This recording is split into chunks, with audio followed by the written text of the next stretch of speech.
When people look at it, it looks crazy. That's a very natural thing.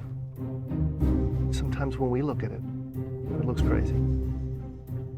It is the result of reasoned engineering thought, but it still looks crazy.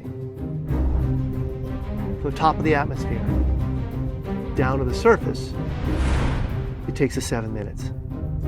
It takes 14 minutes or so for the signal from the spacecraft to make it to Earth. That's how far Mars is away from us. So when we first get word that we've touched the top of the atmosphere, the vehicle has been alive or dead on the surface for at least 7 minutes.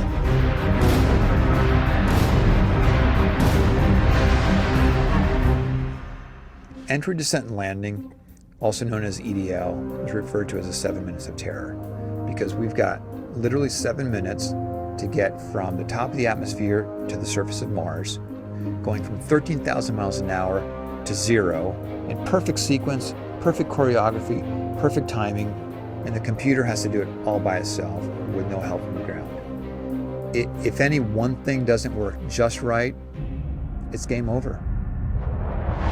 We slam into the atmosphere and develop so much aerodynamic drag.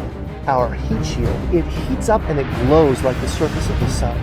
1,600 degrees. During entry, the vehicle is not only slowing down violently through the atmosphere, but also we are guiding it like an airplane to be able to land in a very narrow, constrained space. This is one of the biggest challenges that we are facing, and one that we had never attempted on Mars.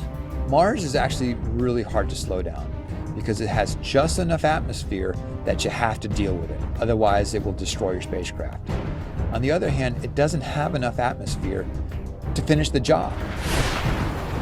We're still going about 1,000 miles an hour. So at that point, we use a parachute. The parachute is the largest and strongest supersonic parachute that we've ever built to date. It has to be able to withstand 65,000 pounds of force, even though the parachute itself only weighs about 100 pounds. When it opens up that fast, it's a neck-snapping 9 Gs. At that point, we have to get that heat shield off. It's like a big lens cap blocking our view of the ground to the radar. The radar has to take just the right altitude and velocity measurements at just the right time, or the rest of the landing sequence won't work. This big, huge parachute that we've got, it'll only slow us down to about 200 miles an hour. And that's not slow enough to land. So we have no choice, but we've got to cut it off and then come down in rockets.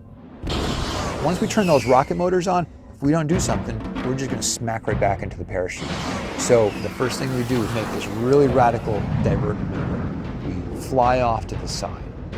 Diverting away from the parachute, killing our horizontal velocity and our vertical velocity, getting the rover moving straight up and down so it can look at the surface with its radar and see where we're going to land.